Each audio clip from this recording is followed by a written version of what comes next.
পয়গম্বর ইব্রাহিম আলাইহিস সালাম দুইজন বাবা সন্তান মিলে আল্লাহর ঘর নির্মাণ কাজ শুরু করে রে মুমিন।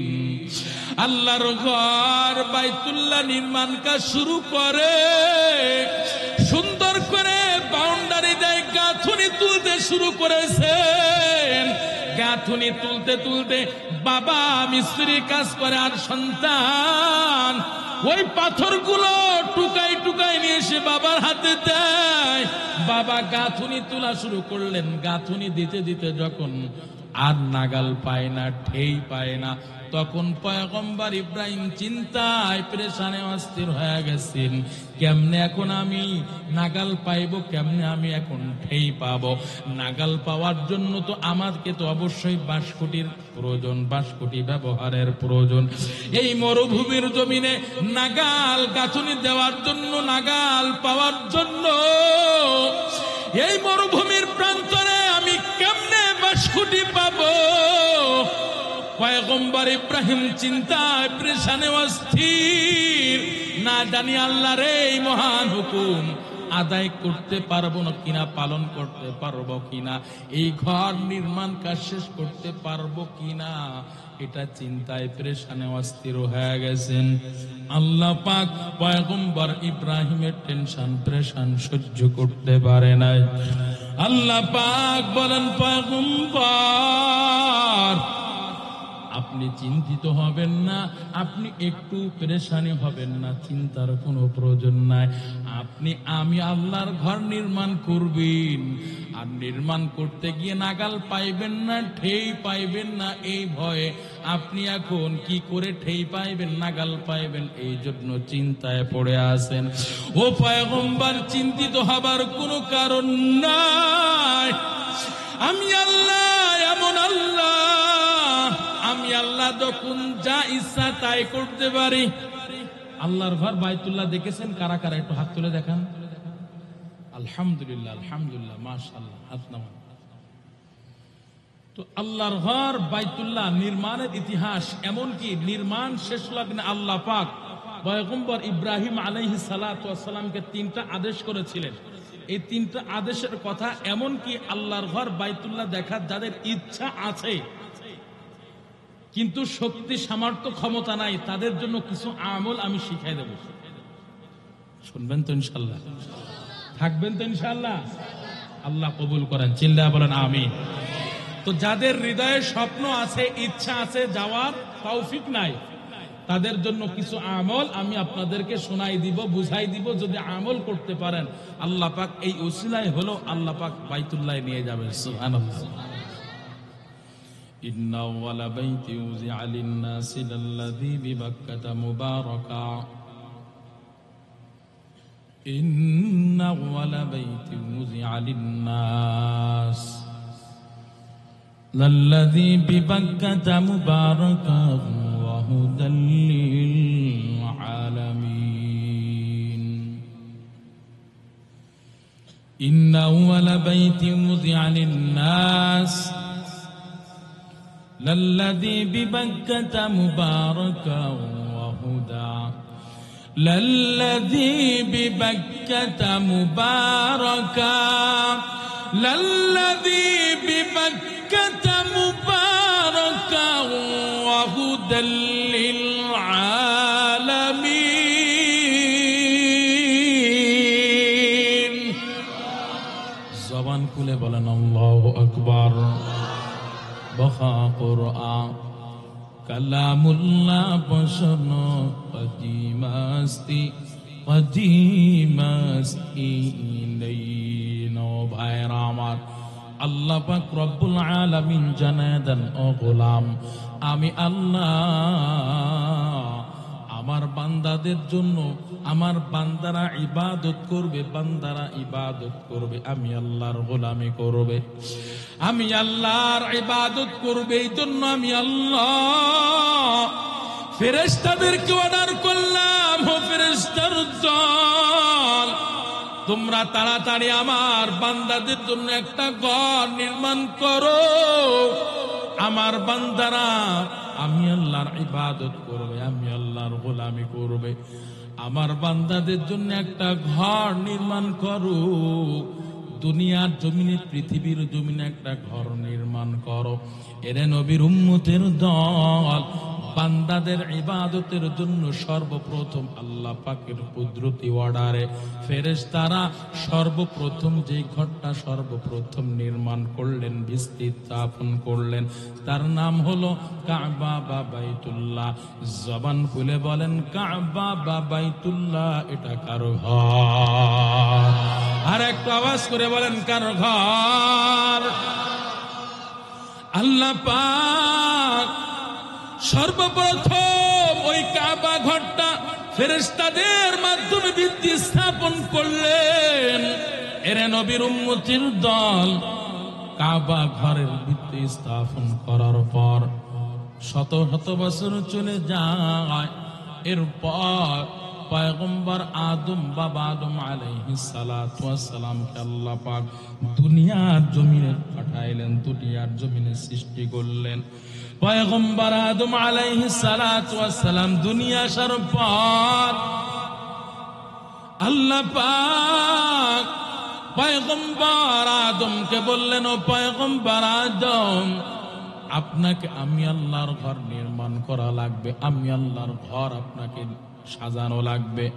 পয়গম্বর আদম আলাইহিস সালাম ওই ফেরেশতাদের ভিত্তির উপরে পয়গম্বর আদম আলাইহিস সালাতু ওয়াস সালাম ভিত্তির উপরে গাঁথনি তোলা শুরু করলেন, চারিকোলে বাউন্ডারি দিলেন।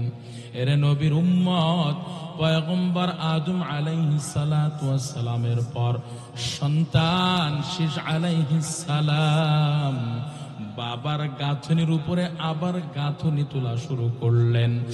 এভাবে সুন্দর করে কাবা ঘর সুন্দর করে সাজাইলেন রে মুমিন। পয়গম্বর শীষ আলাইহিস সালাতু ওয়াস সালামের পর পয়গম্বর নূহ আলাইহিস সালাতু ওয়াস সালাম সুন্দর করে আবারও কাবা ঘরটার পূর্ণ নির্মাণ করলেন, সুন্দর করে সাজাইলেন। এত সুন্দর করে সাজাইলেন কিন্তু কোনো কাজ হইল না। পয়গম্বর নূহ আলাইহিস সালাতু ওয়াস সালামের জামানায় পয়গম্বর নূহ আলাইহিস সালাতু ওয়াস সালামের জামানায় মহাপ্লাবন হয়, বিশাল বন্যা হয়। ওই মহাপ্লাবনে বন্যার পানির ঢেউয়ে ঢেউয়ে ওই কাবা ঘরটা একেবারে নিশ্চিহ্ন হয়ে গেল, মাটির সাথে একেবারে মিশে গেল। এমন ভাবে মাটির সাথে মিশে যায় আর ওই কাবা ঘরের নাম নিশানা পর্যন্ত আর নাই। এই কথাটা আপনারা ভালো করে বুঝবেন। গত কয়েক মাস আগের ঘটনা, ফেনী, কুমিল্লা, ওই নোয়াখালী শহর বন্যার পানির ঢেউয়ে ঢেউয়ে কত বাড়ি ঘর ধ্বংস হইল, এর কোনো নাম ঠিকানা নাই। কথা বলেন ঠিক কিনা? এর নবীর উম্মত, ওই নূহ আলাইহিস সালাতু ওয়াস সালামের মহাপ্লাবন যখন হইল, নূহ আলাইহিস সালাতু ওয়াস সালামের জামানায় মহাপ্লাবনে কাবা ঘরটা একবার নিশ্চিহ্ন হয়ে গেল। নিশ্চিহ্ন হওয়ার পর এভাবে শত শত শত বছর পার হয়ে গেল। এবার আল্লাহ পাক পয়গম্বর খলিলকে শেষবারের মতো নির্মাণ করতে বললেন। আল্লাহ পাক পয়গম্বর ইব্রাহিম খলিলুল্লাহ, আল্লাহর বন্ধু ইব্রাহিম খলিলুল্লাহকে আল্লাহ আদেশ করলেন, ও পয়গম্বর, ও মুসলিম জাতির পিতা, ও খলিলুল্লাহ, আমি আল্লাহর ঘর আপনাকে নির্মাণ করা লাগবে, আমি আল্লাহর ঘর সাজানো লাগবে। এর নবীর উম্মতের দল, নূহ আলাইহিস সালাতু ওয়াস সালামের জামানায় মহাপ্লাবনের কারণে কাবা ঘরের নাম নিশানা পর্যন্ত আর থাকলো না। কোথায় ঘর নির্মাণ করবে? ইব্রাহিম আলাইহিস সালাতু ওয়াস সালামকে আল্লাহ আদেশ করলেন, কিন্তু ইব্রাহিম আলাইহিস সালাতু ওয়াস সালাম আল্লাহর কাছে বললেন, আল্লাহ, আপনার ঘর বাইতুল্লাহ, কাবা ঘরটা আমি কোথায় নির্মাণ করব? আমি তো আর জায়গা চিনি না। এরে নবীর উম্মতির দল, আজকে যদি আপনার কোনো বিল্ডিং তৈরি করা লাগে, আপনার কোনো ঘর নির্মাণ করা লাগে রে মুমিন, আপনি একজন মিস্ত্রির কাছে যাইবেন, আপনি একজন ইঞ্জিনিয়ার কাছে যাইবেন। ইঞ্জিনিয়ার সাহেবকে বলবেন, ইঞ্জিনিয়ার সাহেব, আমার একটা 10 তলা বিল্ডিং তৈরি করা দেওয়া লাগবে, আমার 5 তলা একটা বিল্ডিং তৈরি করা দেওয়া লাগবে। সাথে সাথে ইঞ্জিনিয়ার সাহেব আপনাকে প্রশ্ন করবে, ও ভাই, আপনি ঘরটা নির্মাণ করবেন কোথায়, বিল্ডিং তৈরি করবেন কোথায়? কথা বলেন ঠিক কিনা? এমনই ভাবে আল্লাহ পাকের কাছে কয় পয়গম্বর ইব্রাহিম আলাইহিস সালাতু ওয়াস সালাম আল্লাহর কাছে বলেন, আল্লাহ, আপনার ঘরটা আমি কোথায় নির্মাণ করব, আপনি আমার একটু জায়গা চিনায় দেন। এর নবীর উম্মত, আল্লাহ পাক কোরআনের মধ্যে জানায় দেন, ওয়াইদ বাওয়ানা লিইব্রাহিম মাকানাল বাইত। আল্লাহ বলেন পয়গম্বর, এর নবীর উম্মত, আল্লাহ বলেন ওয়াইদ বাওয়ানা ইব্রাহিম, আমি আমার খলিলকে আমি আল্লাহ জায়গা দেখিয়ে দিলাম, কাবা ঘর নির্মাণ করার জায়গা আমি আল্লাহ দেখাই দিলাম। এর নবীর উম্মতের দল পয়গম্বর ইব্রাহিম আলাইহিস সালাতু ওয়াস সালামকে আল্লাহ পাক কোন সময় বলেছিলেন, ও ইব্রাহিম, আপনি আমার ঘর নির্মাণ করেন? কোন সময় বলেছিলেন? এটা বুঝবার জন্য ছোট্ট একটা ঘটনা আমি আপনাদের সামনে বলতে চাই। যদি আপনারা শুনতে চান তাহলে আমি বলবো, নতুবা বলবো না। বলবো, জবান খুলে বলতে হবে।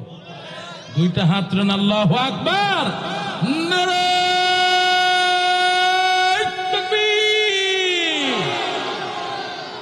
চলবে তো ইনশাআল্লাহ? ভাইরা আমার, আল্লাহ পাক, বুঝতেছেন কথা? আমার ভাষা বুঝেননি? আল্লাহ পাক কোন সময় বললেন, ও খলিল, ও পয়গম্বর, আমি আল্লাহর ঘর আপনি নির্মাণ করেন, সাজাই দেন, এটা কোন সময় বলেছিলেন? এর নবীর উম্মতের দল পয়গম্বর ইব্রাহিম আলাইহিস সালাতু ওয়াস সালাম 40 বছর পার হয়, 50 বছর পার হয়, 60 বছর পার হয়, এরপর 70-80 বছর পার হয়ে যায়। কিতাবের মধ্যে লিখছে 85 বছর, কেউ কেউ বলেছেন 86 বছর পার হয়ে যায়, তবু আল্লাহ কোনো সন্তানাদি দেয় না। বৃদ্ধ অবস্থায় পয়গম্বর ইব্রাহিম টেনশন পেরেশানে অস্থির হয়ে গেছে, আমার যদি আল্লাহ কোনো সন্তান না দেয়, আমার এই নবুয়তের ধার ভার, এই নবুয়তের দায়িত্ব কে নিবে? কে এই নবুয়তের দায়িত্ব পালন করবে?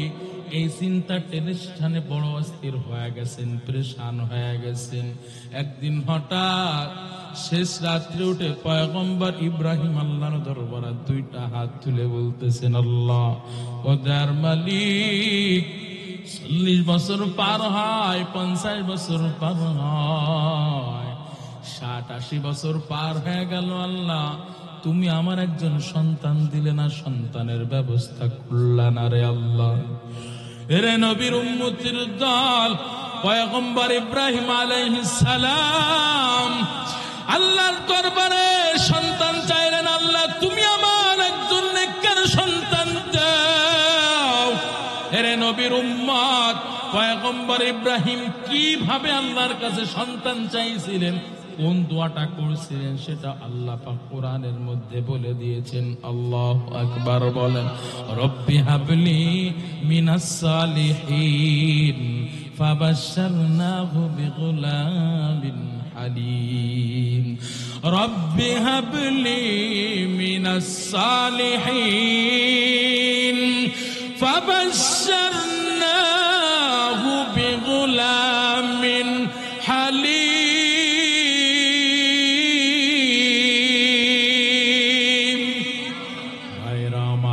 আল্লাহ পাক কয়, পয়গম্বর ফাবাশশারনাহু, আমি আল্লাহ আপনাকে সুসংবাদের বাণী শুনাই দিলাম। কি সুসংবাদের বাণী? আপনি আমার কাছে নেককার সন্তান চাইছেন, আমি আল্লাহ আপনার নেককার সন্তান দিব। শুধু এতটুকুই না, বিগুলামিন হালিম, আমি আল্লাহ আপনার একজন ধৈর্যশীল সন্তান দান করব। আল্লাহু আকবার। এর নবীর উম্মতের দল পয়গম্বর ইব্রাহিম আলাইহিস সালাতু ওয়াস সালাম আল্লাহর কাছে সন্তান চাইলেন। জবান খুলে ঈমানের পাওয়ার নিয়ে সকলেই এক আওয়াজে বলবেন, পয়গম্বর ইব্রাহিম কার কাছে সন্তান চাইছে? সন্দেহ আছে? কথা বলেন, কথা বলেন। কার কাছে সন্তান চাইছে? আর আমরা এখন কার কাছে চাই? কথা না বললে কিন্তু খবর আছে বলে দিলাম। বলেন কার কাছে চাই? এইটাই কবে আমরা কার কাছে সন্তান চাই? মাজারওয়ালার কাছে চাই, বাবার কাছে চাই, ঠিক না? মাজার পার্টি আর বাবার পার্টি আর পীর পূজারি মনে হয় এই চট্টগ্রাম এলাকায় নাই।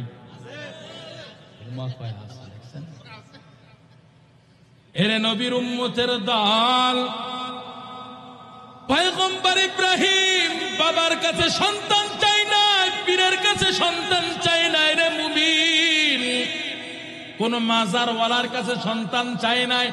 আবার জবান খুলে ঈমানের পাওয়ার নিয়ে উচ্চ কণ্ঠে বলবেন, কেউ জবানটা বন্ধ রাখবেন না। পয়গম্বর ইব্রাহিম কার কাছে সন্তান চাইছেন? এরে নবীর উম্মতের দল, কারণটা কি? পয়গম্বর ইব্রাহিম জানে আল্লাহ ছাড়া কেউ সন্তান দেওয়ার মালিক না। আমার আল্লাহ জানায় দেন রে গোলাম, ইয়াহাবু লিমান ইয়াশাউ ইনাথা ওয়া ইয়াহাবু লিমান ইয়াশাউ যুকুর আও ইউযাওয়িজুহুম যুকরানা ওয়া ইনাথা ওয়া ইয়াজআলু মান ইয়াশাউ আকীমা ওয়া ইয়াজআলু মান ইয়াশাউ আকীমা ইন্নাহু আলীমুন কাদির।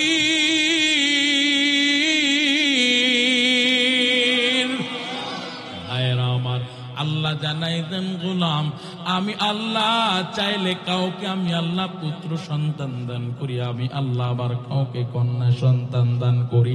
আমি আল্লাহর কুদরত এমন কুদরত, আমি আল্লাহ চাইলে আবার এই পুত্র সন্তান কন্যা সন্তানের মধ্যে, এই দুটোটার মধ্যে কাউকে কোনোটাই দিই না। কথা বলেন ঠিক কিনা?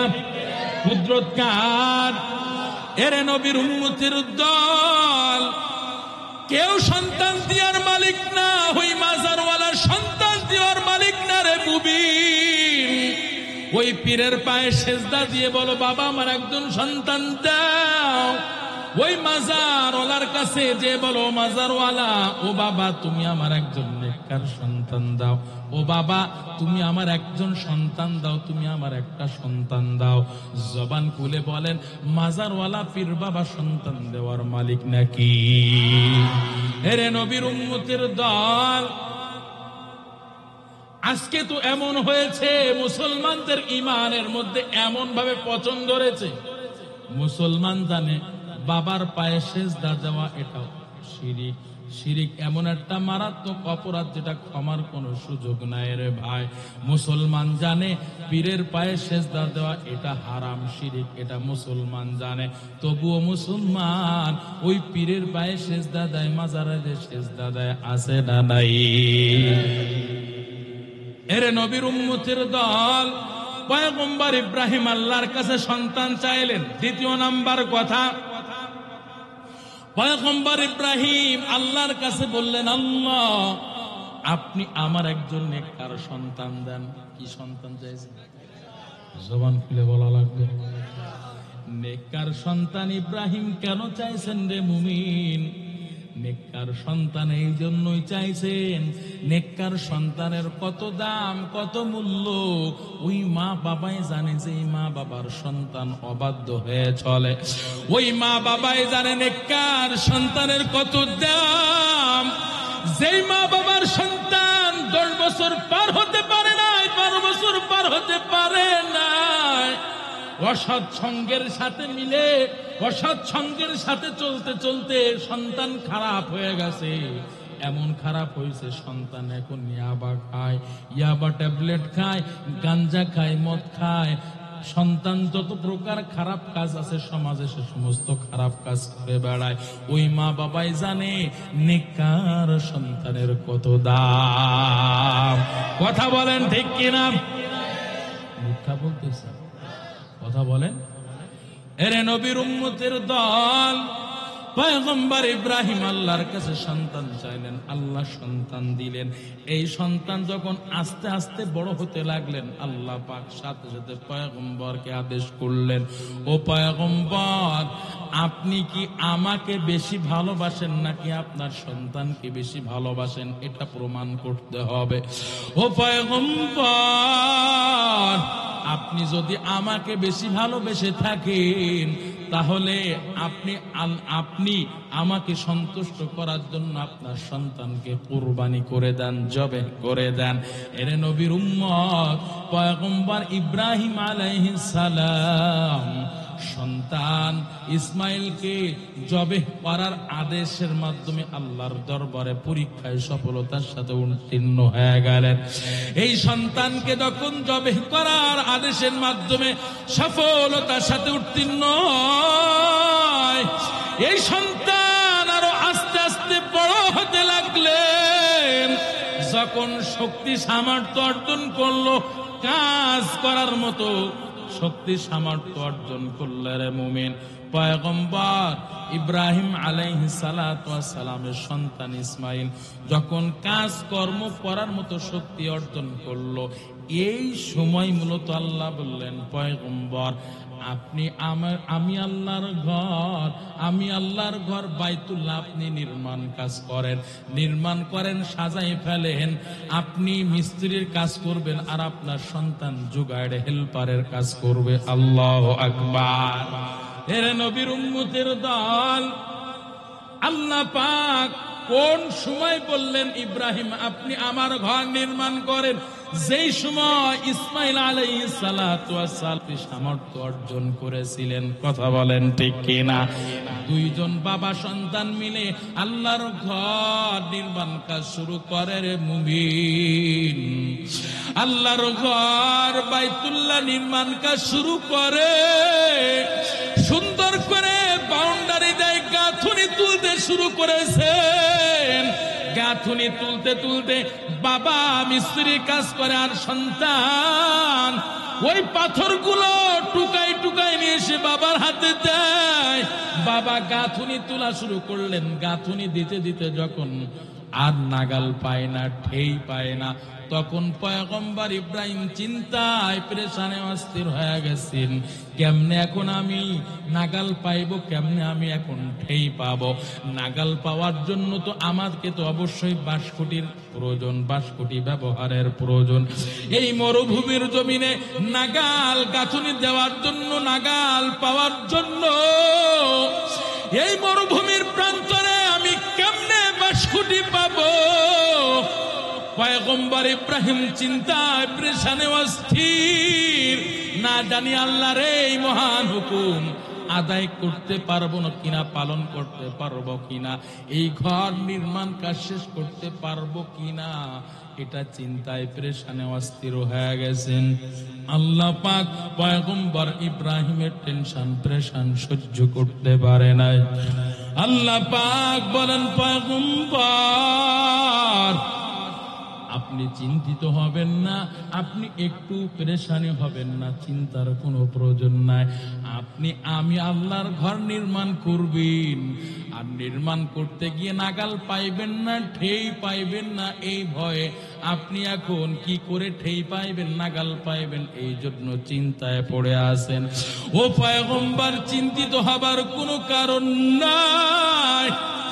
আমি আল্লাহ এমন আল্লাহ, আমি আল্লাহ যখন যা ইচ্ছা তাই করতে পারি। কথা কয় না, কথা কয় না। পয়গম্বর ইব্রাহিম আলাইহিস সালাতু ওয়াস সালামকে আল্লাহ বলতেছেন, পয়গম্বর কিসের বাসকটির দরকার নাই, আমি আল্লাহ আপনার জন্য একটা অটো লিফটের ব্যবস্থা করে দিচ্ছি। আল্লাহু আকবার। কিসের ব্যবস্থা? কথা না কইলে কিন্তু এখনই মনোযোগ দিব। কিসের ব্যবস্থা? কথা কন। লিফটে উঠেছেন কে কে? হাত তোলেন, হাত নামান। সবাই মোটামুটি অটো লিফট চেনেন। আরে লিফট তো এমনিতেই অটো, আরো আল্লাহ বলেছেন অটো। কথা কয় না। লিফট তো এমনিতেই অটো, আবার আল্লাহ বলতেছেন কি? অটো। আল্লাহ কেন অটো কইতেছেন জানেননি? সুবহানাল্লাহ, সুবহানাল্লাহ, সুবহানাল্লাহ। এখন আপনি শহরে যাবেন, 10 তলা 20 তলা বিল্ডিং, 5 তলা বিল্ডিং, এখন 3 তলা বিল্ডিংও লিফটের ব্যবস্থা আছে। এই লিফটে এখন 5 তলা বিল্ডিং, আর এখন আপনি 4 তলায় যাবেন। লিফটে ঢুকেছেন, লিফটের মধ্যে ঢুকেছেন, তো 4 তলা বিল্ডিং এ যাওয়ার জন্য আপনাকে কি করা লাগবে? কি করা লাগবে বলেন ভাই, বলেন না? সুইচ দেওয়া লাগবে। 4 নাম্বার সুইচ দেওয়া লাগবে, কি ঠিক না? 2 তলায় যাওয়ার জন্য আপনাকে 2 নাম্বার সুইচ দেওয়া লাগবে রে ভাই। 10 তলা বিল্ডিং এর 9 তলায় যদি যাইতে চান, আপনাকে অবশ্যই 9 নাম্বার সুইচ দেওয়া লাগবে, নতুবা আপনি 9 তলায় যাইতে পারবেন না। বারবার আপনি 10 তলায় জিয়ারত করবেন, আবার 1 তলায় আসবেন, আবার 10 তলায় যাইতে থাকবেন। 9 তলা সুইচ না দিলে আপনি কখনোই 9 তলায় পৌঁছাবেন না। কাজ যখন শেষ হয়ে যাবে, আবার আপনি যদি 1 তলা আসতে চান, আপনাকে 1 নাম্বার সুইচ দেওয়া লাগবে রে মুমিন। 2 তলা আসতে চাইলে আপনাকে 2 তলার সুইচ দেওয়া লাগবে। 10 তলা থেকে আপনি যদি 5 তলায় আসতে চান, আপনাকে অবশ্যই 5 নাম্বার সুইচ দেওয়া লাগবে, নতুবা আপনি 5 তলায় আসতে পারবেন না। এরে নবীর উম্মতের দল, আল্লাহ পাক পয়গম্বর ইব্রাহিমের জন্য এমন একটা অটো লিফটের ব্যবস্থা করে দিলেন, যেই লিফটের মধ্যে আল্লাহ পাক কোনো সুইচ লাগান নাই, সুইচ দেন নাই। কেমন অটো লিফটের ব্যবস্থা? পয়গম্বর ইব্রাহিম আলাইহিস সালাতু ওয়াস সালামকে আল্লাহ বললেন, ও পয়গম্বর, ওই যে পাথর দেখতেছেন, পাথরের উপর একটু দাঁড়ান, দেখেন আমি আল্লাহর কুদরত কেমন কুদরত। পয়গম্বর ইব্রাহিম আলাইহিস সালাম ওই পাথর উপরে দাঁড়াইতে দেরি, আমার আল্লাহর কুদরত এমন কুদরত রে যুবক।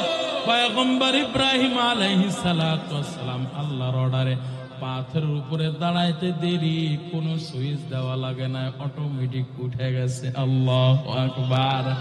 গাঁথুনি দিলেন, গাঁথুনি দেওয়া যখন শেষ হয়ে গেল, পয়গম্বর ইব্রাহিম 1 নাম্বার সুইচ দেয় নাই, 2 নাম্বার সুইচ দেয় নাই।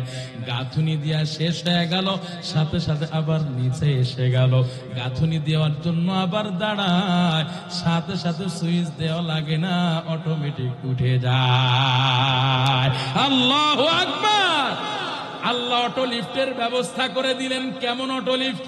যারা আপনারা বাইতুল্লাহ গিয়েছেন, কাবা ঘর যারা আপনারা জিয়ারত করেছেন, কাবা ঘরের একটা কর্নারের পাশে দেখবেন একটা জায়গা আছে মাকাম ইব্রাহিম। ওই মাকাম ইব্রাহিমের মধ্যে যে পাথরটা আছে রে মুমিন, ওই পাথরটাই হলো আল্লাহর কুদরতি সেই অটো লিফটের ব্যবস্থা। এর নবীর উম্মতের দল যারা হজে গিয়েছে, বাইতুল্লাহ গিয়েছে, তারাই দেখেছে আল্লাহ পাক কিয়ামতের আগ পর্যন্ত আনেওয়ালা বান্দাদেরকে আল্লাহ পাক নিদর্শন দেখানোর জন্য এখনো পর্যন্তই বাইতুল্লাহর কিনারায় ওই হজরে আসওয়াদের পাথরের সামনাসামনি পীড়ায় আল্লাহ পাক ওই মাকাম ইব্রাহিমের সেই পাথরটা আল্লাহ পাক এখনো পর্যন্ত রেখে দিয়েছেন রে মুমিন। যেই পাথরের উপরে দাঁড়ায়া পয়গম্বর ইব্রাহিম অটো লিফটের মাধ্যমে আল্লাহর ঘর বাইতুল্লাহ নির্মাণ করেছেন। এরে নবীর উম্মতের দল, কত মানুষ ওই পাথরের জায়গায় চুমা খায়, পাথরের জায়গা বারবার দেখে, পাথরটা দেখে আর চক্ষু শীতল করে রে মুমিন। এরে নবীর উম্মতের দল, এভাবে পয়গম্বর ইব্রাহিম সন্তান ইসমাইলকে নিয়ে আল্লাহর ঘর নির্মাণ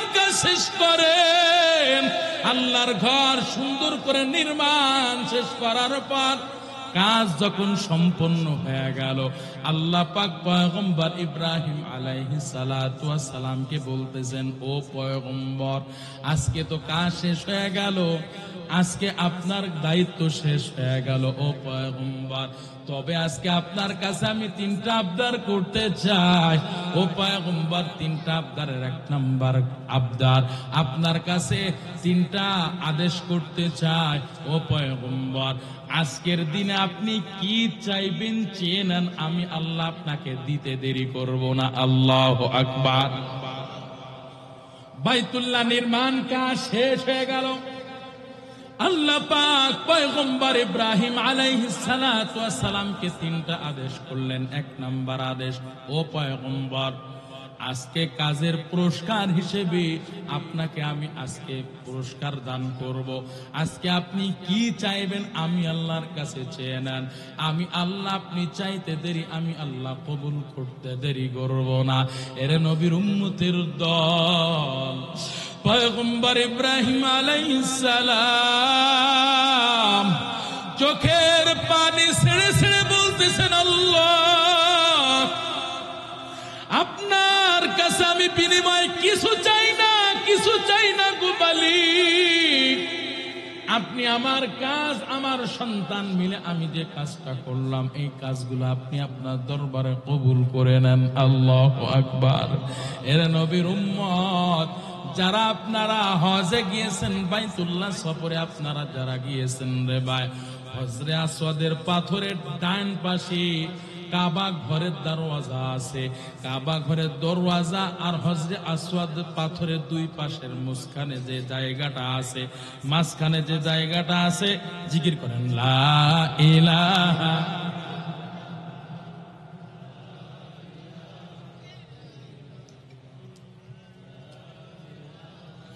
লা ইলাহা ইল্লাল্লাহ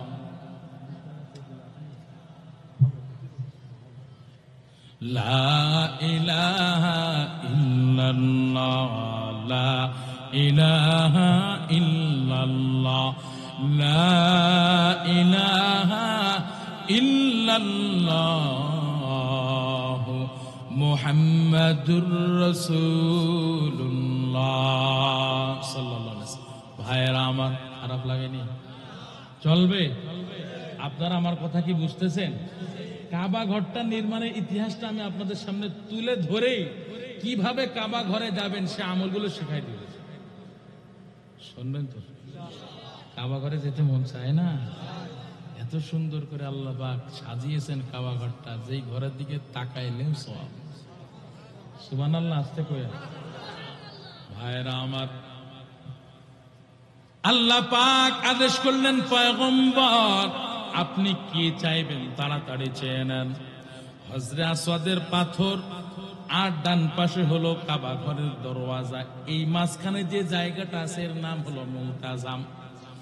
এই মুলতাজাম স্পর্শ করে কোন বান্দা যদি আল্লাহর কাছে চাওয়ার মতো চাইতে পারে, আল্লাহ কবুল করতে দেরি করে না। সুবহানাল্লাহ বলেন। পয়গম্বর ইব্রাহিম আলাইহিস সালাতু ওয়াস সালামকে যখন আল্লাহ বললেন, পয়গম্বর আপনি কি চাইবেন তাড়াতাড়ি চেয়ে নেন, পয়গম্বর ইব্রাহিম ওই মুলতাজামকে বুকের সাথে স্পর্শ লাগাইয়া মুলতাজামকে জড়াইয়া আল্লাহর দরবারে 2টা হাত তুলেছেন। আল্লাহ, এই দিনে আপনার কাছে কিছু চাই না গো মালিক, আপনার কাছে আমি আজকে আরজি পেশ করতেছি গো আল্লাহ, আমি আপনার কাছে আবদার করতেছি গো মালিক। আমার সন্তান ইসমাইল দাঁড়িয়ে আছে, আমার ওই সন্তান আমার সাথে কত কষ্টের পর কষ্ট করে এই বাইতুল্লাহ ঘর নির্মাণ সহযোগিতা করলো।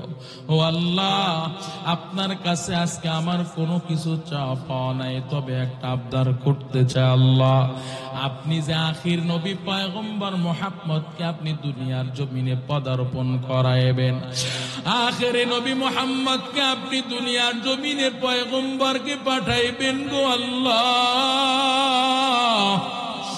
আপনি পয়গম্বর আখিরিকে আপনি দুনিয়ার জমিনে পাঠাইবেন আল্লাহ। তবে আমি চাই আপনার কাছে আবদার করতেছি, বাবা হয়ে আপনার কাছে সন্তানের জন্য আমি দোয়া করতেছি আল্লাহ। আপনি তো মা বাবার দোয়া সন্তানের জন্য কখনোই খালি ফিরাই দেন না আল্লাহ।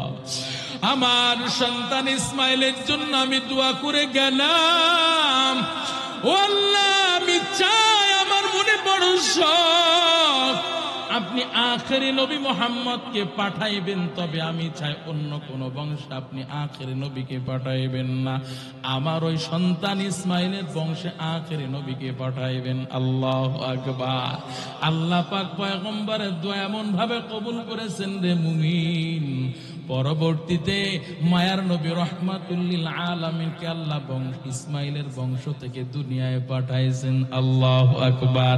মুহাম্মদ আরবি হায় নবী রাস্তে পে সওয়াল, মুহাম্মদ আরবি হায় নবী রাস্তে পে সওয়াল, আলম হওয়া उसकी पैदाइश से उजाला, शफीउल उमम हमारा नबी रोज़ क़यामत शफाअत करेगा अल्लाह के पास गुनाहगार उम्मत, शफाअत करेगा अल्लाह के पास गुनाहगार उम्मत। भाईरा আমার, আল্লাহ পাক পয়গম্বরকে বাদ দ্বিতীয় নাম্বার আদেশ করলেন, ও পয়গম্বর একটা ঘর বাইতুল্লাহ নির্মাণ কাজ করলে আপনার হবে না, বরং গোটা পৃথিবীর জমিনে, গোটা পৃথিবীর বুকে আমি আল্লাহর ঘর বাইতুল্লাহ শাখা প্রশাখা মসজিদ আপনাকে নির্মাণ করা লাগবে। আল্লাহু আকবার।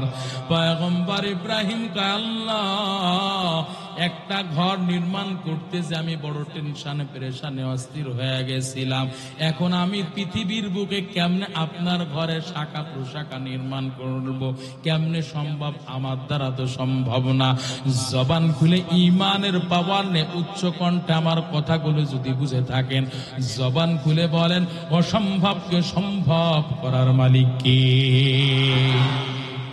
আল্লাহ পাক বললেন, পয়গম্বর আপনি চেষ্টা করবেন, সফলতা দেওয়ার মালিক হলাম আমি আল্লাহ। আল্লাহ বললেন, পয়গম্বর বাইতুল্লাহ নির্মাণ শেষে যে ধুলি কোনা আছে, বালু কোনা আছে, এই বালু কোনাগুলো বাতাসে নিক্ষেপ করে দেন। পয়গম্বর ইব্রাহিম বাতাসে নিক্ষেপ করে দিলেন ধুলি কোনাগুলো, বালু কোনাগুলো। আল্লাহ পাক কুদরত দিয়া ওই ধুলি কোনাগুলো, বালু কোনাগুলো পৃথিবীর জমিনে আনাসে কানাসে আল্লাহ পাক পৌঁছায় দিলেন। যেখানে ওই পয়গম্বর ইব্রাহিমের নিক্ষিপ্ত বালুগুলা আল্লাহ পাক যেখানে ছড়াই ছিটাই দিয়েছেন, সেখানে কিয়ামতের আগ পর্যন্ত, কিয়ামতের আগে সেই স্থানে সেই এলাকায় আল্লাহর ঘর মসজিদ নির্মাণের ব্যবস্থা করে দিবে। এরে নবীর উম্মতের দল, আল্লাহ বললেন, পয়গম্বর এক নাম্বার আদেশ করলাম, কি চাইবেন আপনি চেয়ে নিলেন মুহাম্মদকে। এবার দ্বিতীয় নাম্বার আদেশ করলাম, শাখা প্রশাখা মসজিদ নির্মাণ করা লাগবে, সেটাও হয়ে গেল। আল্লাহ পাক এবার বাইতুল্লাহ নির্মাণ শেষে পয়গম্বরকে 3 নাম্বার আদেশ করলেন। বলবো বুঝতেছেন নি আমার কথা? কথা বলেন, কথা বলেন। বুঝতেছেন? না বুঝলে মোনাজাত দিব, খাটতে পারবো না ভাই। পয়গম্বর ইব্রাহিমকে 3 নাম্বার আদেশ আল্লাহ করলেন, ও পয়গম্বর আপনি শুধুই একাই ঘর বাইতুল্লাহ তওয়াফ করলে হবে না, নির্মাণ কাজ শেষ করলেন, একা আপনি তওয়াফ করলে হবে না, এই ঘর আপনি একা ইবাদত করলে হবে না, এই ঘরে আপনি শুধু সেজদা দিবেন, এটা হবে না, বরং আপনি হজের আজান দেন, আপনি হজের ঘোষণা দেন। আমার বান্দারা পৃথিবীর আনাচে কানাচ থেকে, আমার ওই বাংলাদেশের কর্ণফুলী এলাকার আমার বান্দারা আমি আল্লাহর ঘর দেখতে আসবে, আমি আল্লাহর এই সুন্দর ঘর, এই কর্ণফুলী এলাকার মুসলমানেরা আমার ঘর দেখতে আসবে, আমার ঘর তওয়াফ করতে আসবে, আমার ঘরের সামনে দাঁড়াইয়া দাঁড়ায় আমার কর্ণফুলীর মুসলমানেরা ইবাদত করবে, নামাজ পড়বে। আল্লাহু আকবার বলেন। আল্লাহ পাক বললেন, পয়গম্বর আপনি তাড়াতাড়ি ঘোষণা দিয়ে দেন, হজের আজান দেন।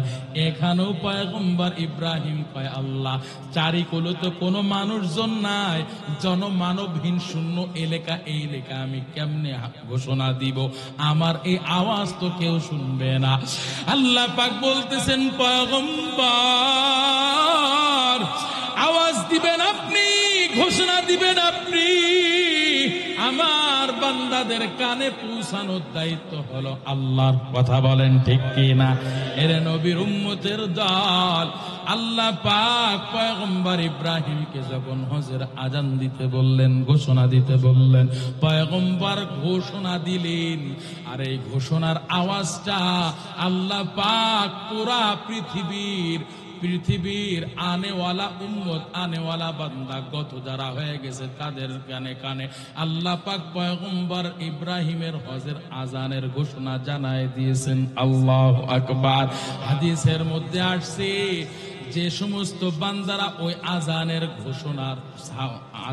ঘোষণা ওই আজান যখন দিয়েছিলেন, ওই আজানের ঘোষণার সাড়া যে সমস্ত বান্দারা দিয়েছিলেন, কেবলমাত্র ওই বান্দারাই আল্লাহর ঘর বাইতুল্লাহ যে লাব্বাইক লাব্বাইক বলতে পারবে। এর নবীর উম্মতের দল, রূহের জগতে যারা ছিল তাদের কানেও আল্লাহ পাক ওই আজানের ঘোষণা শোনায় দিয়েছেন। এর নবীর উম্মতের দল, আল্লাহ পাক রব্বুল আলামিন এই তিনটা আদেশ করলেন। পয়গম্বর সুন্দর করে ঘরটা নির্মাণ করলেন, নির্মাণ করার পরে তিনটা আদেশ করে দিলেন। এর নবীর উম্মত, ওই ঘরটা আল্লাহ পাক এমন বরকতময় করেছেন রে মুমিন, যেই বান্দা ওই ঘরে যে আল্লাহ পাকের কুদরতি কদমে সিজদা দিতে পারবে।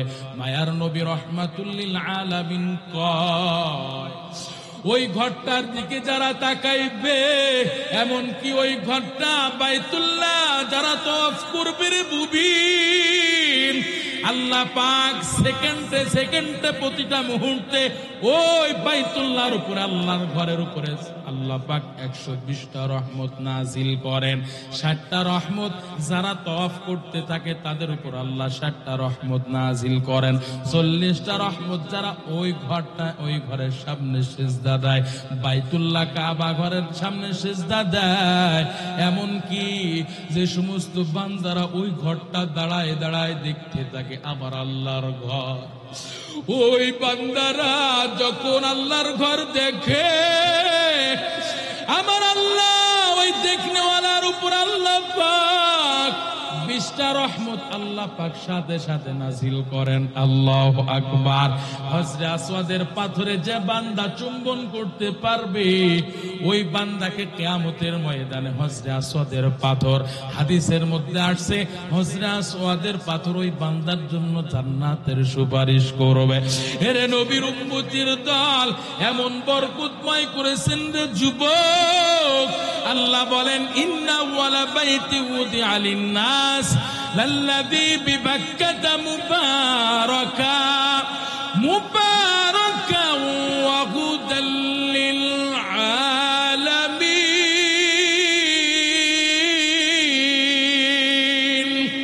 আল্লাহ বলেন, আমি আল্লাহ এই ঘরটা সর্বপ্রথম নির্মাণ করলাম আমার বান্দাদের ইবাদতের জন্য।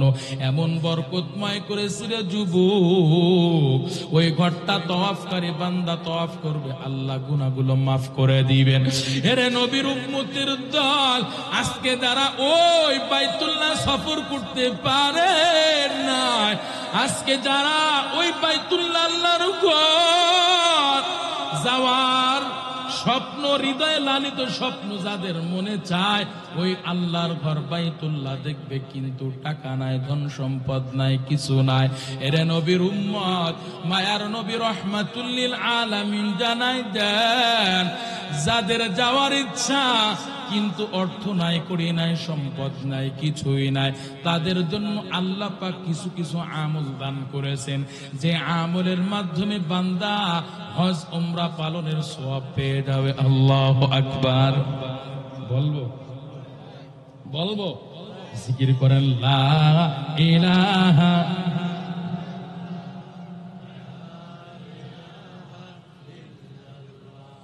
লা ইলাহা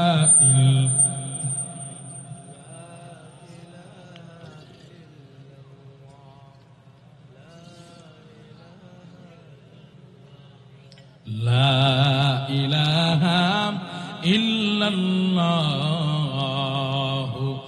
মুহাম্মাদুর রাসূলুল্লাহ সাল্লাল্লাহু আলাইহি ওয়াসাল্লাম। ভাইরা আমার, আল্লাহ পাক যাদের হৃদয়ের মধ্যে লালিত স্বপ্ন আল্লাহর ঘর বাইতুল্লাহ দেখবে, কিন্তু দেখতে পারে না, দিন আনা দিন খায়, 500 টাকা দিনে ইনকাম করে, 500 টাকা ইনকাম করে, কিন্তু সংসারের পেছনে প্রতিনিয়ত 450 টাকা 500 টাকায় খরচ হয়ে যায়।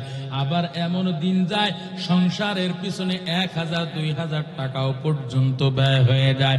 এ বান্দা চাইলেও আল্লাহর ঘর তওয়াফ করতে পারে না রে ভাই। ওই বান্দার জন্য আল্লাহ পাক কিছু আমল শিখায় দিয়েছেন।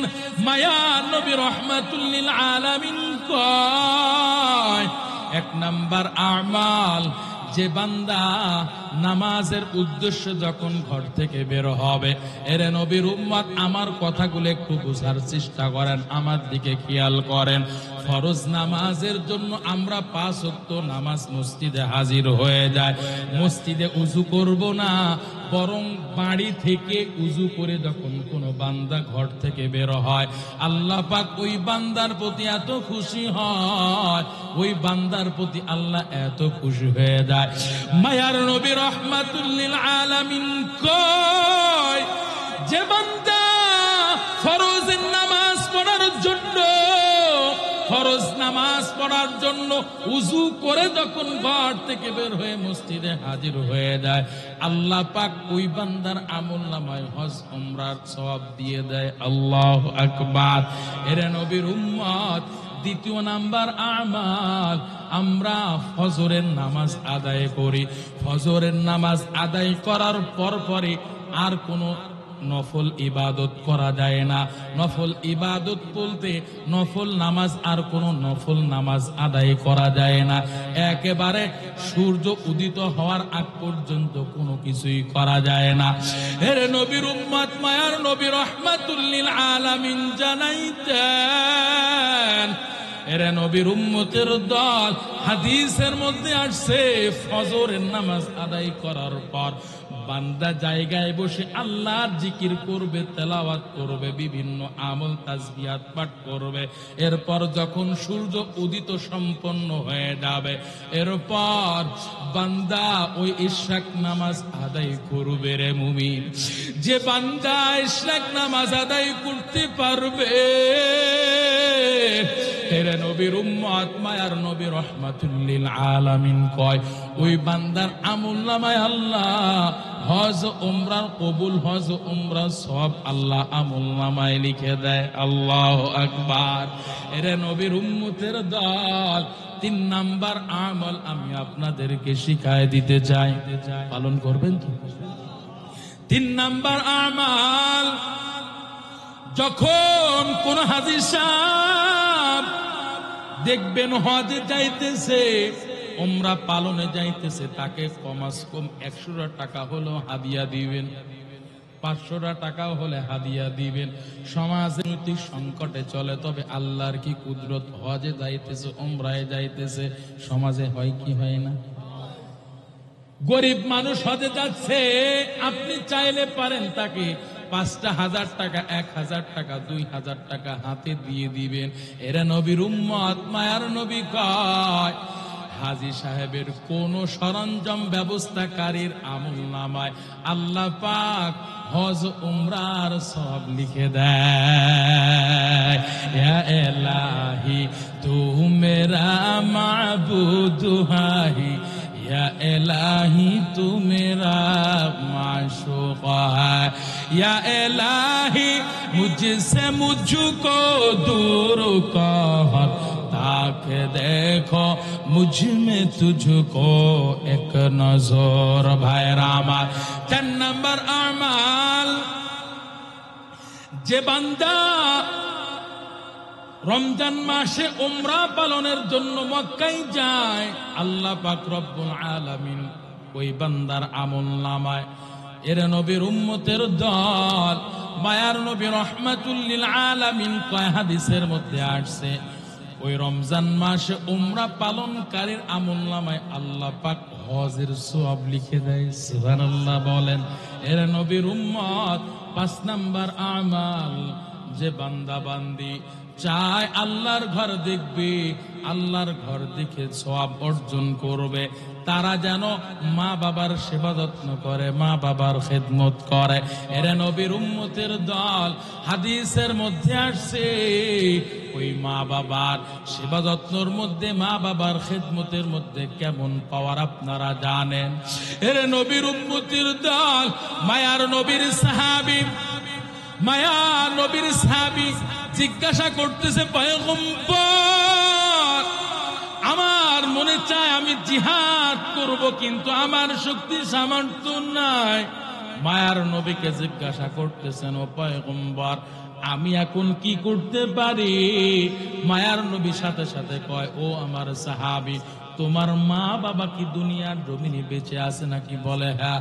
মায়ার নবী কয়, জিহাদ বাদ দিয়ে তুমি তোমার মা বাবার সেবা যত্ন করো। মা বাবার সেবা যত্ন করলে আল্লাহ পাক তোমার আমলনামায় হজ উমরা সওয়াব দিয়ে দিবেন। এমনকি তুমি যে জিহাদ করতে চাইতো, জিহাদের সওয়াব তোমার আমলনামায় দিয়ে দিবেন। আল্লাহু আকবার। আল্লাহর নবীর সাহাবীর সামনে মায়ার নবী কয়, আল্লাহর নবীর সাহাবীর সামনে মায়ার নবী কয়, মা বাবা, মা এমন মূল্যবান সম্পদ, যদি কোনো উম্মত, যদি কোনো বান্দা ওই মায়ের নেক নজর দিয়ে তাকায়, মায়ের চেহারার দিকে নেক নজর দিয়ে তাকায়, আল্লাহ পাক ওই বান্দার প্রতি এত খুশি হয়ে যায়। মায়ের নবী কয়, ও আমার সাহাবী, মায়ের দিকে নেক নজরে একবার সন্তান তাকাইবে, আল্লাহ পাক ওই সন্তানের আমলনামায় কবুল হজের সওয়াব লিখে দিবেন। আল্লাহু আকবার। আজকে আমরা লক্ষ লক্ষ টাকা খরচ করে হজে যাই, কবুল হয় কিনা আল্লাহ ছাড়া কেউ জানে না রে যুবক ভাই। কিন্তু মা বাবা এমন দামি সম্পদ, মায়ের দিকে কোন সন্তান যদি একবার তাকায়, একবারও নয়। আল্লাহর নবীর সাহাবী মায়ার নবীর কাছে জিজ্ঞাসা করতেছে, ও পয়গম্বর, আমি যদি আমার মায়ের দিকে একবার নয় বারবার তাকায়, তাহলে কি আল্লাহ পাক আমার আমলনামায় বারবার কবুল হজের সওয়াব দিবেনি? এরে নবীর উম্মতের দল। মায়ার নবী সাহাবায়ে কিরামকে বলো, আমার সাহাবী, তুমি তোমার মায়ের দিকে যতবার নেক নজরে তাকাইবা, আমার আল্লাহ তোমার আমলনামায় ততবার কবুল হজের সওয়াব লিখে দিবেন। সুবহানাল্লাহ বলেন। এরা নবীর উম্মতের দল। ও যুবক ভাই, মা বাবার সেবা যত্ন করো, মা বাবার খেদমত করো।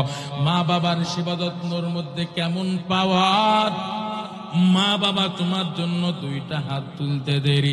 তুমি যদি মা বাবার সেবা যত্ন করে খেদমত করে দোয়া নিতে পারো রে ভাই, মা বাবা তোমার জন্য দোয়া করতে দেরি, আল্লাহ তোমার দোয়া কবুল করতে দেরি করবে না। এরা নবীর উম্মতের দল। পাকিস্তানের বিচারপতি আল্লামা তাকি উসমানী দামাত বারাকাতুহুমের বাবা মুফতি শফি রহমাতুল্লাহ আলাইহি মারিফুল কোরআনের নাম আপনারা শুনেছেন, তাফসীরে মারিফুল কোরআন। এই মারিফুল কোরআনের সংকলক মুফতি শফি রহমাতুল্লাহ আলাইহি। কে সে মুফতি শফি রহমাতুল্লাহ আলাইহি? জগৎ বিখ্যাত বড় আলেম, জগৎ বিখ্যাত একজন বুজুর্গ মানুষ মুফতি শফি রহমাতুল্লাহ আলাইহি হঠাৎ একদিন অসুস্থ হয়ে বিছানায় পড়ে গেছেন। বিছানায় পড়ে গিয়ে আর কোনো কথা বলতে পারে না, কথা বলতে পারে না, হুঁশ হারায় ফেলেছে, আর কথা বলতে পারে না। এদিকে সন্তান, দুই সন্তান রফিউদ্দিন উসমানী দামাত বারাকাতুহুম, দুইজনের হজের ফ্লাইটের সময় এসেছে, কয়েকদিন পরে হজে চলে যাবে। কিন্তু হঠাৎ বাবা অসুস্থ হয়ে পড়েছে। সন্তান, দুইজন সন্তান চিন্তা করে এখন কি করব, হজের ফ্লাইট তো এসে গেছে, এখন হজে যাব নাকি বাবার সেবা যত্ন করব, বাবার খেদমত করব। এরে নবীর উম্মতের দল, তারা তো জানে মা বাবার সেবা যত্ন করলে আল্লাহ পাক ওই বান্দার কপাল খুলে দেয়, ওই বান্দার সফলতার পথ আল্লাহ খুলে দেয়। এরে নবীর উম্মতের দল, ওই শফি রহমাতুল্লাহ আলাইহি যখন অসুস্থ হয়ে পড়ে গেলেন, সন্তান রফিউদ্দিন উসমানী চিন্তা করলো হজে যাওয়া যাবে না। হজের ফ্লাইট ক্যান্সেল করে বাবার সেবা যত্নে তারা মগ্ন হয়ে গেল। হাসপাতালে ঘুরে বাসায় নিয়ে আসে, আবার হাসপাতালে নিয়ে যায়, বাবার সেবা করে। এরে নবীর উম্মতের দল, দুইজন সন্তান হজের ফ্লাইট ক্যান্সেল করলো, বাবাকে সেবা যত্ন করতে লাগলো। ওই বাবার 1 থেকে 1.5 মাস পর চিকিৎসা করতে করতে হঠাৎ বাবা সুস্থ হয়ে গেছেন, কথা বলতে পারে, হুঁশ ফিরেছে, বাবা জবান দিয়ে কথা বলে। হঠাৎ একদিন জিজ্ঞাসা করতেছে, বাবা ও তাকি, ও রফিক, তোরা কি হজে যাস নাই? বাবা তোরা কি, তোদের তো হজের ফ্লাইট ছিল, কবে হজ থেকে আসলি রে বাবা?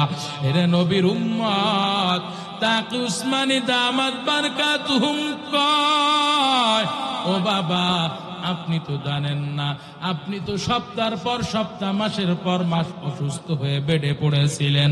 ও বাবা আপনি কথা বলতে পারেন না, আপনি তো বেহুশ হয়ে পড়েছিলেন। বাবা আপনি অসুস্থ থাকবেন আর আমরা হজে যাব, এটা হতে পারে না, আপনি তো আমাদের বড় হজ গো বাবা। ও বাবা আপনাকে ফেলে রেখে কেমনে হজে যায়? ও বাবা আমরা হজে যেতে পারি নাই, হজের ফ্লাইট ক্যান্সেল করে দিয়েছি বাবা। হেরে নবীর উম্মতের দল, ওই শফি রহমাতুল্লাহ আলাইহি সন্তান দুইজনের কথা শুনে এত সন্তুষ্ট হয়ে গেছেন, দুইটা চোখের পানি ছেড়ে ছেড়ে সন্তান দুইজনের জন্য আল্লাহর কাছে দোয়া করেছেন। ওই সন্তানদের জন্য আল্লাহর কাছে বলেন, আল্লাহ আমার অসুস্থতার কারণে আমার সন্তানেরা আপনার ঘর বাইতুল্লাহ দেখতে পারে নাই গো আল্লাহ। আমার সন্তানদের বড় শখ, মনে বড় আশা ছিল আপনার ঘর বাইতুল্লাহ দেখতে যাবে, কিন্তু আমার অসুস্থতার কারণে যেতে পারে না। ওদের মালিক আমি বাবা হয়ে দুইটা চোখের পানি ছেড়ে আপনার কাছে দুইটা হাত তুলেছি। আল্লাহ আমার এই দুইজন সন্তান, তাকে উসমানী রফি উসমানীকে এমন ভাবে কবুল করে নেন গো আল্লাহ।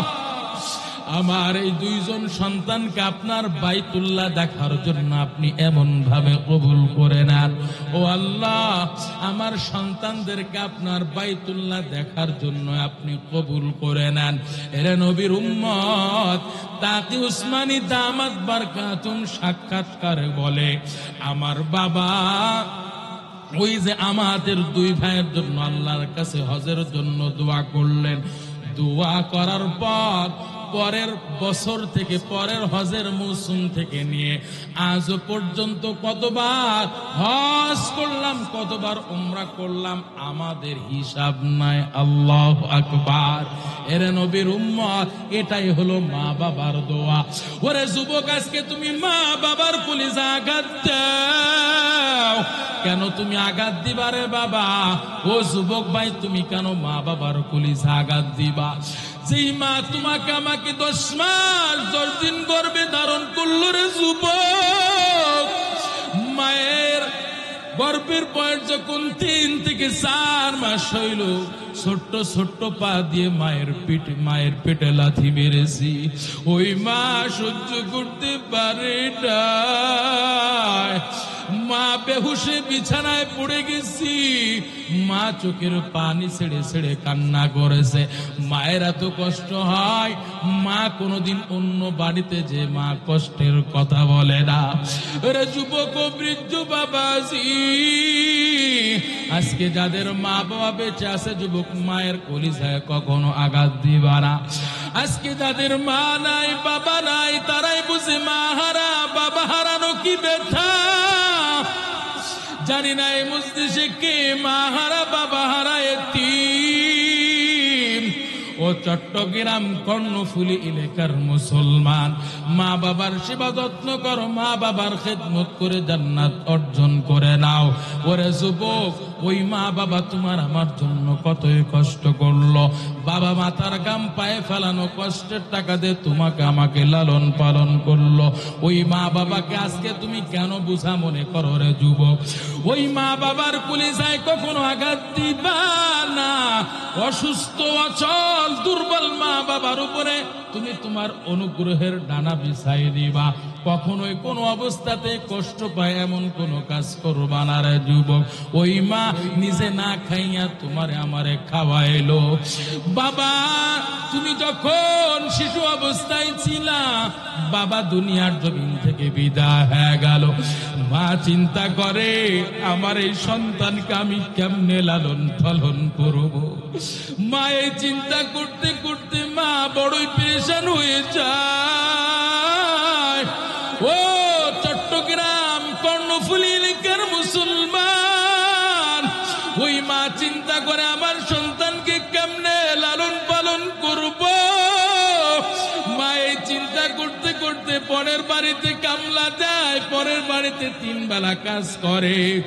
যে কয়েক মা 3 বেলা কাজ করে, কাজ করে করে মা যে খাবারটুকু পায়, ওই খাবারটুকু মা আগে খায় না, সন্তানের আগে মুখে দেয়। সন্তানের পেটটা ভরায়, আগে থাকলে মা খায় না, না থাকলে খায় না। ওরে যুবক, ওই মায়ের কলিজায় তুমি কেমনে আঘাত দাও? আজকে তুমি ভালো সুন্দরী নারী পেয়েছো, আজকে টাকার মালিক হয়েছে রে যুবক। আজকে তুমি ওই মা বাবাকে তুমি মাইনাস করে চলতে চাও, কখনো তুমি মা বাবার কলিজায় আঘাত দিবা না। জীবনের মূল কষ্ট মায়ের প্রসব বেদনা, 7 আসমান 7 জমিন তখন মায়েরই মাথায়। জীবনের মূল কষ্ট মায়ের প্রসব বেদনা, 7 আসমান 7 জমিন তখন মায়েরই মাথায়।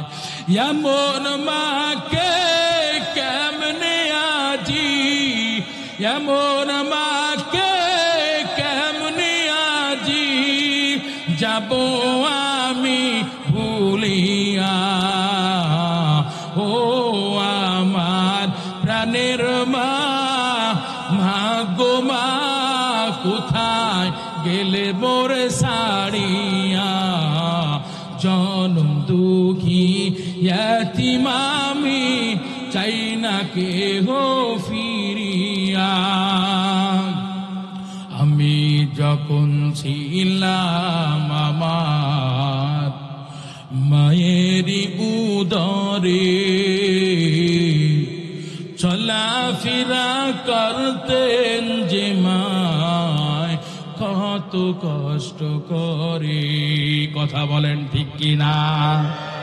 আমি যখন ছিলাম আমার মায়ের উদরে, চলাফেরা করতেন যে মায় কত কষ্ট করে। আমার সুন্দর মুখ দেখে মায়ের, আমার সুন্দর মুখ দেখে মায়ের ব্যথা যায় যে ভুলিয়া।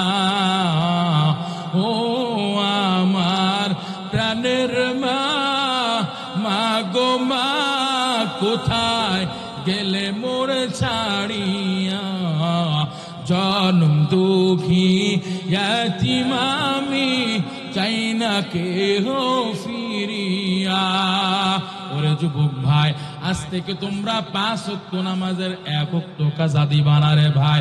ও বৃদ্ধ বাবাজি, 40, 50, 60, 80 বছর পার হয়ে গেল বাবা, এখনো আপনি আল্লাহর দরবারে ফিরে আসলেন না, আল্লাহর রাহে ফিরে আসলেন না। 5 ওয়াক্ত নামাজ এখনো আপনি ঠিকঠাক মতো পড়তে চান না। ও আম্মা জান, আমি আপনাদের সন্তান হয়ে বলে যায় গো আম্মা জান, সামনে কোনোদিন আসতে পারবো কিনা জানি না গো আম্মা জান। আমি শেষবারের মতো আপনাদেরকে বলে যাই আম্মা জান, আপনারা নিজেরা পর্দায় থাকবেন, কন্যাকেও আপনারা পর্দায় রাখবেন। ও আম্মা জান, আপনারা নামাজ পড়বেন, সন্তানদেরকেও নামাজের আদেশ দিবেন। ও আম্মা জান, আপনারা নিজেরা কোরআন পড়বেন, কন্যা আপনার সন্তান আদিকে আপনারা কোরআনের আলেম হাফেজ বানাইবেন। ও আম্মা জান, আপনারা স্বামীর সেবা যত্ন করবেন, খেদমত করবেন, নিজেকে পর্দার মধ্যে আবৃত করে রাখবেন। আজকে আপনারা বেপর্দা বেহায়া বেলাজা হয়ে রাস্তায় চলাফেরা করেন ডিজিটাল যুগের দোহাই দিয়া, আপনারা মার্কেটে মার্কেটে ফ্যাশন দিয়া ঘোরাফেরা করেন। ও আম্মা জান, আপনাদের কি ওই আজরাইলের কথাকে একটু স্মরণ নাই? কবরে যেতে হবে, কবরে কথাকে একটু স্মরণ নাই? ওই জাহান্নামের আগুন, তেজের আগুন গায়ে লাগা মাত্রই পুরা শরীরটা তামা তামা হয়ে যাবে। ও আম্মা জান, ওই জাহান্নামের আগুনের কথাকে একটু স্মরণ নাই? আজকে আপনারা ডিজিটাল যুগের দোয়াই দিয়া বেপর্দা বেহায়া বেলাজা হয়ে চলেন। ও আম্মা জান, একদিন আপনি স্বামীর ঘরে আসলেন সাজুগুজু কইরা, স্বর্ণ অলংকার পইরা আপনি আপনার স্বামীর ঘরে আসলেন। এমন একটা দিন আসবে আজরাইল আইসা আপনার জানটা ধাক্কা মেরে নিয়ে চলে যাবে। আম্মা জান, কোথায় যাবে তখন? আপনার ডিজিটাল যুগের দোহাই দিয়া ফ্যাশনের বাহাদুরি কোথায় যাবে? ও আম্মা জান, আপনার চেহারার রূপের বাহাদুরি কোথায় যাবে? আপনার বেপর্দা বেহায়ার জিন্দেগি কোথায় যাবে গো আম্মা জান? 5টা টুকরা কাফনের কাপড়ের মধ্যে প্যাকিং কইরা অন্ধকার ঘরে ফেলায় রেখে আসবে। ওই 5টা টুকরা কাফনের কাপড়ের মধ্যে প্যাকিং হওয়ার আগে আপনারা নিজেদেরকে পর্দার মধ্যে প্যাকিং করে নেন, তাহলেই মুক্তি পাবেন, নতুবা সম্ভব না রে আম্মা জান। ও বৃদ্ধ বাবাজি, আমি আপনাদেরকে বলে যাই, 40, 50, 60, 80 বছর পার হয়ে গেল বাবা, গুনাহ করতে করতে পাহাড় পরিমাণ গুনাহ করেছি। আপনার আমার গুনাহের খবর যদি সন্তানেরা জানতো, সন্তানেরা বাবা বলে পরিচয় দিত না। আপনার আমার গুনাহের খবর যদি বন্ধু বান্ধব জানতো, বন্ধু বান্ধব পরিচয় দিত না। আপনার আমার গুনাহের খবর যদি এলাকাবাসী জানতো, এলাকাবাসী আপনার আমার চেহারার দিকে তাকায় দেন না। কিন্তু আমার আল্লাহর নাম সাত্তার, আমার আল্লাহ সাত্তার নামের গুণের ওছিলায় আপনার আমার গুনাহগুলো আপনার আমার যখন